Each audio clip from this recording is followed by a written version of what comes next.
Donald ট্রাম্পের বিষয় বা বর্তমান মানে ডোনাল্ড ট্রাম্পের অ্যাডমিনিস্ট্রেশনের বিষয়ে আলোচনা করেছি, এইটা বুঝতে হবে যে ডোনাল্ড ট্রাম্প কিন্তু আমেরিকা নন। আমেরিকার এর আগে যত প্রেসিডেন্ট তারা কেউ হয়তো ভারতকে কূটনৈতিক দিক থেকে সাপোর্ট করেছিলেন বা করেননি সেটা অন্য প্রশ্ন, কিন্তু ভারতকে নিয়ে এই রকমভাবে বক্তব্য বলা বা ভারতের বিরুদ্ধে প্রকাশ্যে এইভাবে মতামত জানানো, এটা কিন্তু কোনো প্রেসিডেন্ট এখনো পর্যন্ত করেননি। স্বপনবাবু, একটা একটা হ্যাঁ কথা বুঝতে হবে। একটা কথা আমি ছোট্ট, সরি হ্যাঁ ইন্টারাপ্ট হ্যাঁ হ্যাঁ, করছি। বলুন বলুন। কূটনীতিতে কখনোই আনপ্রোভোকড অ্যাটিটিউড, স্টেটমেন্ট, জেস্চার বা স্ট্যান্ড কোনোভাবেই গ্রহণযোগ্য, গ্রাহ্য নয়। কালকের প্রয়োজনীয়তাটা কোথায় ছিল সেই কথাটা হোয়াইট হাউস জাস্টিফাই করুক, যে ইন্ডিয়া কিছু ঘটিয়েছে যেটার জন্য এই ধরনের একটা কুরুচিকর মন্তব্য করার প্রয়োজনীয়তা ছিল। কালকের আগে পর্যন্ত ভারতের দূতাবাস থেকে, ভারতের বিদেশ মন্ত্রক থেকে, ভারতের কোনো মন্ত্রীর থেকে কোন রকম কোন স্টেটমেন্ট কি ডোনাল্ড ট্রাম্পের এগেনস্টে গিয়েছিল? কেউ কি বলেছিল আনপ্রোভোকড, আনঅ্যাপ্রোপ্রিয়েট এইসব কথা বলেছিল? বলেনি তো। কালকে বললো, কেন বললো? কারণটা হচ্ছে রিটালিয়েশন।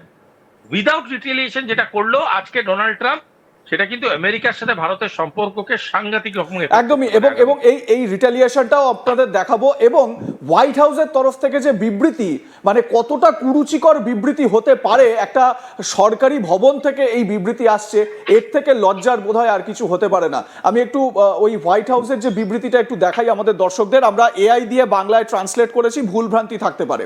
দেখুন, যেই জায়গাটা সব থেকে উল্লেখযোগ্য আমরা হাইলাইট করেছি, ওখানে কি বলা হচ্ছে, এখানে একটি শিশু সঙ্গে সঙ্গেই নাগরিক হয়ে যায়, মানে জন্মানোর সঙ্গে সঙ্গেই সে নাগরিক হয়ে গেল। আর তারপর তারা চীন বা ভারত বা পৃথিবীর অন্য কোনো নরকতুল্য জায়গা থেকে বা নরককুণ্ড থেকে পুরো পরিবারকে নিয়ে আসে। হেল হোল ইংলিশে এটা লিখেছেন হোয়াইট হাউসের যারা ওখানে বসে বসে লিখছিলেন, এবং ডোনাল্ড ট্রাম্পের বক্তব্যগুলো তারা সেখানে রাইট ডাউন করছিলেন।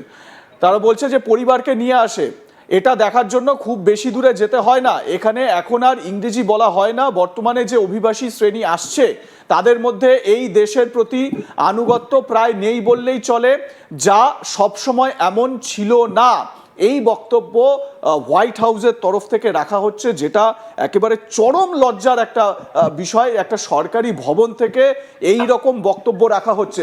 এইবারে সুভাষিস বন্দ্যোপাধ্যায় যে রিটেলিয়েশনের কথা বলছিলেন, ভারত একেবারে মিষ্টি মুখে যে রিটেলিয়েশন করতে পারে, যুদ্ধ না করেও যে প্রতিবাদ করা যায়, রিটেলিয়েশন করা যায়, তার একটা উদাহরণ আপনাদের দেখাই। দেখুন, এমির তরফ থেকে যে পোস্টটা করা হয়েছে সেটা দেখুন।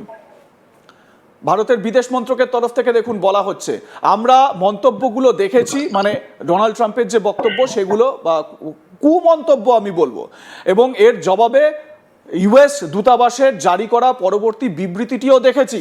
মন্তব্যগুলো স্পষ্টতই অজ্ঞতাপ্রসূত, অনুপযুক্ত এবং কুরুচিপূর্ণ। ভালো করে এই ওয়ার্ডগুলোর ওপর জোর দিতে হবে। ভারতের তরফ থেকে বলা হচ্ছে অজ্ঞতাপ্রসূত, মানে আমি যদি পুরো একদম সাধারণ বাংলায় বলি তার মানে হচ্ছে মূর্খামি, মূর্খ। অনুপযুক্ত, একেবারেই উচিত নয়, উপযুক্ত নয়, এবং কুরুচিপূর্ণ, অশ্লীল যাকে বলে, বাজে কথা, এগুলো ভারত ইউএস সম্পর্কের বাস্তবতাকে কোনোভাবেই প্রতিফলিত করে না, যে সম্পর্কটি দীর্ঘকাল ধরে পারস্পরিক শ্রদ্ধা এবং অভিন্ন স্বার্থের ওপর ভিত্তি করে গড়ে উঠেছে। তার মানে এক লহমায়, এক সেকেন্ডের মধ্যে এই বক্তব্য, এই বিবৃতির মাধ্যমে ভারত কিন্তু বুঝিয়ে দিচ্ছে যে আমরা তোমাদের সঙ্গে সম্পর্ক ছিন্ন করতেও পিছপা হব না, এটা একেবারে স্পষ্ট। ঠিক এই জায়গা থেকেই আপনাদের যেরকম বললাম যে বিশ্বের অন্যান্য দেশ তারাও কিন্তু, মানে শুধুমাত্র যে ভারতকে চটিয়ে দিচ্ছে এরকম নয়, ইউরোপের যারা আমেরিকার পার্টনার, যারা ন্যাটো অ্যালাই যারা, তারাও আমেরিকার ওপর একেবারে ক্ষিপ্ত হয়ে উঠেছে। পাকিস্তান ছাড়া আমেরিকার, বা যদি স্পেসিফিকভাবে বলি ডোনাল্ড ট্রাম্পের প্রেমিকা এই মুহূর্তে সারা বিশ্বে আর কেউ নেই।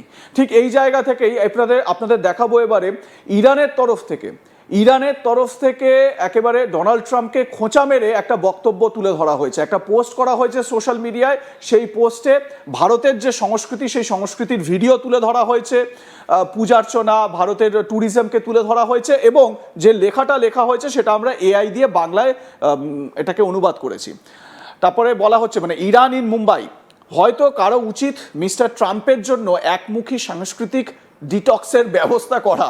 এতে হয়তো তার যত্রতত্র আজে বাজে কথাবার্তা কমে যাবে। তারপর লেখা হচ্ছে কখনো ভারত আকে তো দেখো ফির বলনা, মানে কখনো ভারতে এসে তো দেখুন তারপর আপনি বলবেন। তো এই হচ্ছে গিয়ে ইরানের তরফ থেকে তাদের বন্ধুর সমর্থনে এই একটি পোস্ট, এবং এই পোস্টের যে ভিডিওটা আমরা দেখাতে পাচ্ছি না, সেই ভিডিওতে ভারতের যে হেরিটেজ রয়েছে, যেমন গণপতি উৎসব মুম্বাইয়ের, তার পাশাপাশি ভারতের ট্যুরিজম, সার্বিক এই বিষয়গুলোকে তুলে ধরা হয়েছে। যাই হোক, আমি এবারে শুভাশিস ব্যানার্জির কাছে আসবো। শুভাশিস বাবু, দেখুন এই কথাগুলো বলে আমার একটা এই জায়গা থেকে প্রশ্ন, যে ভারতকে কোনো রকমভাবে এই পশ্চিম এশিয়ার যুদ্ধে উত্তক্ত করে কোনো একটা পদ্ধতিতে ভারতকে কি সরাসরি যুক্ত করার একটা চক্রান্ত করা হচ্ছে? আপনার কি এই দিকটা কিভাবে দেখছেন আপনি? না না, আমি আপনাকে বলছি, ব্যাপারটা হচ্ছে এটাই যে উনি নিজেকে মনে করেন একটা বিরাট বড় ব্যাক পাইপার, যিনি বাঁশি বাজাবেন আর সবাই তার পেছন পেছন পেছন পেছন যাবে, এবং যতক্ষণ না পর্যন্ত সেই মানে লোকটার পেছনে আমি না হাঁটছি ততক্ষণ পর্যন্ত উনি তাকে কোনো রকম ভাবেই কোনো স্বীকৃতি তো দূরের কথা, মিউচুয়াল রেসপেক্ট বলে একটা কথা ইন্ডিয়া টুইটে দিয়েছে, মিউচুয়াল রেসপেক্ট। এই মিউচুয়াল রেসপেক্ট কথাটা কিন্তু মোটেই ডিপ্লোমেসিতে খুব একটা ছোটখাটো কথা নয়। যদি আমি সাধারণ সিভিল টার্মসে বলি, এটা হয়তো অনেকের কাছেই মনে হতে পারে খুব মানে ইজি ওয়ার্ড, বাট যখন আমি ডিপ্লোমেসিতে বলি please generate the sense of mutual respect or please observe mutual respect, বা এই ধরনের যখন কথা বলি, এটার মানে কিন্তু ভীষণ গভীর এবং স্ট্রং। এটা বোঝাচ্ছে যে যেই ডিসরেসপেক্টফুলি আপনি আমাকে ট্রিট করলেন, ওই ইকুয়াল ডিসরেসপেক্টটা কিন্তু আমিও আপনাকে করতে পারি বা করতে, বা আমার কোনো দ্বিধা বোধ হবে না, প্রথম কথা। দ্বিতীয় কথা হচ্ছে, একটা কথা বুঝে নেবেন, এই যে ভারতকে হিট করার পিছনে মূল কারণ হচ্ছে আমেরিকান প্রেসিডেন্ট এখন বুঝতে পারছে না যে তাদের ভোট অ্যাকিউমুলেশন থিওরিটা কি হতে পারে। সামনেই মিড টার্ম ইলেকশন, হ্যাঁ, ইরান ওয়ারে কোনো রকম সাকসেস নেই, বাকি বিশ্বের যে যে জায়গায় আমেরিকা ছিল সেখান থেকে লুজ করে বেরিয়ে এসছে, তাহলে এখন কি করবে, তাহলে সে কোথায় যাবে, তার নেক্সট টার্গেট কি হবে?